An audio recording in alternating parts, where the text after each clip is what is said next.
Sa isang dystopian na hinaharap, isang krimen ang maging single, at kinakailangan na may partner ka upang makapamuhay ng maayos sa mundo. Ang mga taong walang kapareha ay pinaparusahan at kailangang laging may kasama saan man magpunta. Ang mga bagong single ay ipinapadala sa isang hotel kung saan, sa loob ng 45 araw, may pagkakataon silang makahanap ng pag-ibig. Kung hindi sila makahanap, pwede silang magpa-transform sa hayop na gusto nila gamit ang makabagong teknolohiya.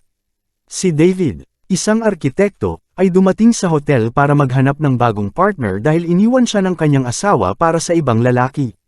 Kasama niya si Bob, ang kanyang aso, na dati niyang kapatid pero naging hayop dahil sa kakulangan ng pagmamahal. Para makapag-check-in, pumirma si David sa mga papeles at sumagot sa tanong ng hotel staff. Kailangan daw na ang magkapareha ay may parehong natatanging katangian. Ang pagiging malabo ang mata ang natatangi kay David, kaya dapat hanapin niya ang babaeng may parehong problema sa paningin.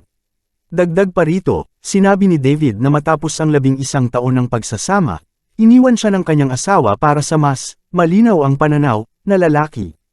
Pinakita ng manager at asawa niya ang kwarto ni David at ipinaliwanag ang mga alituntunin ng hotel. Tinanong ng manager kung anong hayop ang gusto niyang maging kung sakaling hindi siya makahanap ng partner. Sinabi ni David na gusto niyang maging lobster dahil mahaba ang buhay nito at aktibo sa dagat. Pinuri siya ng manager sa kanyang desisyon dahil karamihan daw ay pumipili ng aso na nagdudulot ng imbalance sa ecology at food chain. Bago makapasok sa kwarto, iginapos ng hotel maid ang isa sa mga kamay ni David upang pigilan siyang gumawa ng labag sa patakaran ng hotel. Kinaumagahan, nakipagkaibigan siya kina Robert, na may lisp, at John, na pilay sa paglalakad. Parehas silang naghahanap ng babae na may kaparehong katangian nila. Habang naghahanap, napansin nila ang isang babaeng walang awa at isang babaeng laging dumudugo ang ilong. Pero walang may parehong katangian sa kanila. Ang mga single ay pinapatawag sa isang pagtitipon upang ibahagi ang kanilang mga espesyal na katangian. Sinabi ni John na nagkaroon siya ng pilay matapos makita ang kanyang nanay na naging lobo. Matagal na rin daw siyang balo kaya napunta siya rito. Nagsalita rin ng iba tungkol sa kanilang mga karanasan. Sa araw-araw, binibigyan ng pagkakataon ang mga single na makipag-usap sa mga posibleng partner. Inimbitahan ni David ang babaeng may nosebleed na sumayaw sa isang party pero napagtanto niyang hindi sila magkatugma. Pagkatapos, pinatawag silang lahat para mag-hunting sa kagubatan. Ang mga tinatawag na loner na tumakas mula sa hotel ay hinuhuli nila gamit ang tranquilizer. Ang mga mahuhuli ay ibabalik sa hotel upang gawing hayop. Kapalit nito, nadaragdagan ang bilang ng araw nila sa hotel. Sa unang araw ng hunting, wala pang nahuhuli si David, kaya mabilis na nauubos ang oras niya sa hotel. Samantala, ang walang pusong babae na nakakapatumba ng 10 target kada hunting ay nangingibabaw sa lahat. Ang kakaibang patakaran ng hotel, tulad ng paggising ng mga lalaki sa kalagitnaan ng gabi ng maid, ay nagiging motibasyon para humanap agad ng partner.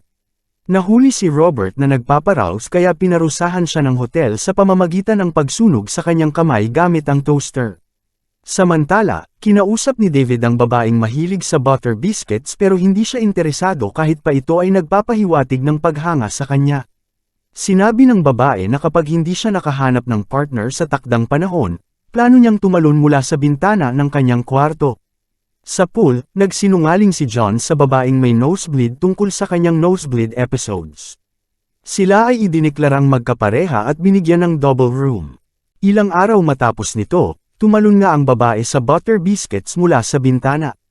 Ang walang pusong babae ay walang ginawa upang tulungan siya kahit narinig ang kanyang paghihirap.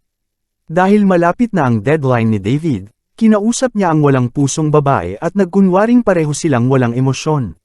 Natuwa ang babae at naging interesado sa kanya. Makalipas ang ilang araw, napansin ng babae na nagsisimulang magpakita si David ng emosyon. Sinubukan niya itong patunayan sa pamamagitan ng pagpatay sa aso ni David na dating kapatid niya. Nang una, itinanggi ni David ang galit, ngunit nakita siya ng babae na umiiyak sa banyo. Bago siya may pagkanulo, ginamitan niya ng tranquilizer ang babae at dinala ito sa transformation room upang gawing hayop. Tumakas si David sa hotel papunta sa kagubatan kung saan nakilala niya ang grupo ng mga loner. Sa ilalim ng pamumuno ng isang walang pusong leader, Mahigpit ang mga patakaran ng grupo laban sa pakikipagrelasyon. Sa kabila nito, unti-unting nagkaroon ng damdamin si David sa isang babaeng loner na may itim na buhok at malabo rin ang mata tulad niya.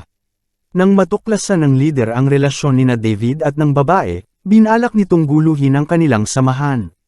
Dinala niya ang babae sa lungsod para pagalingin ang mata nito ngunit sinadya niyang gawing bulag ito. Sa kabila ng kanyang sitwasyon, bumalik ang babae kay David na natakot na baka iwan siya nito dahil wala na silang pagkakatulad. Pero nagpasya si David na manatili sa kanya at tulungan siya sa paggamit ng ibang pandama tulad ng amoy at pandinig. Sa huli, binalak nilang patayin ang leader at tumakas mula sa kagubatan. Matagumpay nilang isinakatuparan ang plano at tumakas papunta sa lungsod. Sa isang restaurant, nagpasya si David na gawing bulag ang sarili upang maging magkatugma sila. Habang hawak ang kutsilyo sa banyo, nanatili siyang nakatulala, iniisip kung itutuloy ang plano.